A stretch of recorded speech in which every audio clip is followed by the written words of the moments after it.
Someone who ignores your feelings, someone who gives you love one day and distance the next. You already know they are bad for you. You already know they don't treat you right. And yet, the thought of losing them feels unbearable. This confusion makes you question yourself. Why am I like this? Why can't I just walk away? But what if I tell you something important? This attachment is not weakness. It is not lack of self-respect. And it is definitely not because you love pain. It is psychology. Your brain is doing exactly what it was trained to do. Most people think attachment comes from love, but real attachment often comes from uncertainty. When someone hurts you but doesn't leave completely, your brain stays alert. You are never sure where you stand. And uncertainty is one of the strongest emotional triggers for the human brain. Your nervous system stays activated. Your mind keeps scanning for signs, a text, a tone change, a small sign that things are okay again. That's not love, that's survival mode. The human brain becomes deeply attached to what feels unpredictable, not what feels safe. When someone is kind one day and cold the next, your brain releases dopamine in short, inconsistent bursts, just like a slot machine. Sometimes you win, most of the time you lose, but that possibility keeps you hooked. This is why toxic relationships feel intense. Not because they are meaningful, but because they are chemically addictive. And slowly your brain starts confusing anxiety with attraction. Another reason this attachment feels so strong is emotional conditioning from childhood.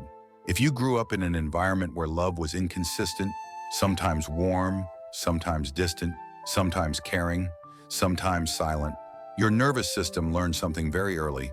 Love means uncertainty. So when you meet someone who hurts you but doesn't fully leave, it feels familiar, not comfortable, familiar. The brain prefers familiarity over safety, even if that familiarity is painful. This is why healthy love can feel boring to you. Because calm feels unfamiliar, silence feels like rejection, stability feels emotionally empty. Your system is not broken, it's just operating on old data. There's also something called trauma bonding. Trauma bonds form when pain and relief come from the same person. They hurt you, then they comfort you, then they hurt you again. This creates a powerful emotional loop. Your brain starts believing this person is the solution to the pain they cause. So instead of leaving, you wait, you hope, you try harder. Not because you're weak, but because your nervous system is searching for relief. And here's the hardest truth. You're not attached to who they are now. You're attached to who they could be. You remember the version of them who laughed with you, who made you feel seen, who felt safe, even if only for a moment. Your brain keeps chasing that version, even if it only appeared once. So you stay, you explain, you forgive, you minimize your own pain, because walking away feels like losing that version forever. Another reason letting go feels impossible is identity attachment. When you invest emotionally, mentally, and energetically into someone, they become part of your self-concept, your routines, your thoughts, your future images. Losing them doesn't just feel like losing a person, it feels like losing a part of yourself. Your brain asks, if I let them go, who am I without them? So you stay attached, even when it hurts. There is also guilt involved. You start blaming yourself. If I was more patient, if I didn't overreact, if I tried harder, this self-blame gives the brain a false sense of control, because believing you can fix it feels safer than accepting they won't change. Hope becomes the cage, and slowly your standards drop, your boundaries fade, your emotional needs feel like too much.